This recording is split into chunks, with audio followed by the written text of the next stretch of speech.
ఒక రాజు ఉండేవాడు. ఆ రాజు చాలా గర్విష్టి. ఆయనకు ముగ్గురు కూతుర్లు ఉన్నారు. ఒకరోజు ఆయన కూతుర్లకు ఒక్కొక్కరికి ఎంత ప్రేమ ఉందో తెలుసుకోవాలి అని ఒక కోరిక కలిగింది.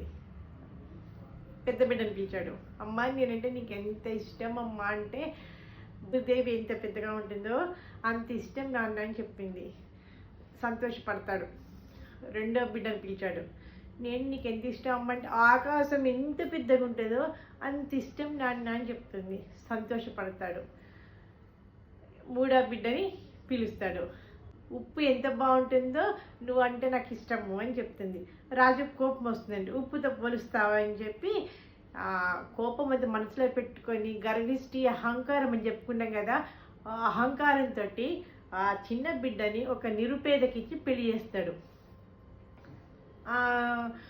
అతను చాలా కష్టపడి చిన్న వ్యాపారం చేసుకుంటే పెద్ద వ్యాపారం చేస్తాయి, చాలా లక్షాధికారి అయిపోతాడు. ఒకరోజు ఏం చేస్తారు, బిడ్డ అల్లుడు రాజుని భోజనానికి పిలవాలనుకుంటారు. అల్లుడు నిరుపేద కదా, మంచి వ్యాపారత అయిపోయాడు. ఇక ఏం చేస్తాడు, మారువేషంలో వెళ్ళి ఇట్లా నేను పలానా ధనవంతుడిని, ఈరోజు మా ఇంటికి భోజనానికి రావాలి అని చెప్తాడు. రాజు చాలా సంతోషపడతాడు, ఎందుకంటే అంత గొప్ప వ్యాపారవేత్త అయిపోయాడు కదా.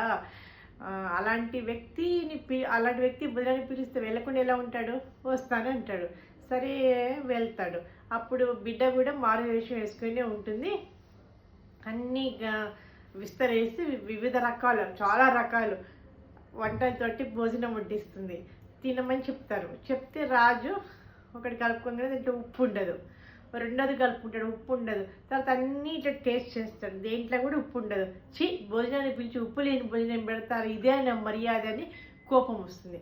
కోపం వస్తే అప్పుడు బిడ్డ మారువేషం తీసేసి చెప్తుంది, చూసావా నాన్న, ఉప్పు అంత ప్రేమ అంటే నీకు కోపం వచ్చింది, ఉప్పు లేకపోతే ఇన్ని పదార్థాలు విస్తరలో ఉన్నా కూడా నువ్వు తినలేకపోతున్నావు, నీకు నచ్చడం లేదు.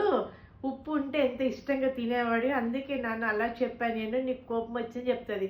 అప్పుడు తండ్రి రియలైజ్ అయ్యి ఆ బిడ్డని అక్కను చేర్చుకొని అల్లుడిని కూడా తీసుకొని మంచిగా ఉన్నాడు. మనము ప్రేమ చూపెట్టాలి, ప్రేమ తెలుసుకోవాలి, కానీ అది ఏ అర్థంతో చెప్తున్నారో అర్థం చేసుకోవాలి. మనం ఆలోచన లేకుండా రాజులాగా చేయకూడదు. తల్లిదండ్రులను గౌరవించడము మన ప్రధాన కర్తవ్యం కాదంటారా?